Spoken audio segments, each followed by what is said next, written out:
香港建造業總工會今日上午發起遊行，反對行政長官梁振英早前宣布可能會輸入建造業外勞。20幾名工人由金鐘出發，遊行至立法會，要求政府保障本地工人嘅薪酬待遇同就業機會。有建造界代表認為，而家建造業出現工種錯配問題。工友呢就開工不足嘅，但係呢都有啲工冇人開嘅，呢啲就係工種錯配㗎啦。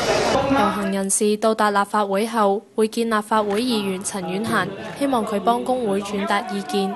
要養家，要養家。陳婉嫻話：今次抗爭並唔容易，所以呢次我覺得呢場仗可能要比當年機場嘅傷害我哋勞工仲要大嘅仗。特首梁振英早前出席立法會答問大會時表示，如果本地勞動力不足，必須考慮喺外地輸入勞工。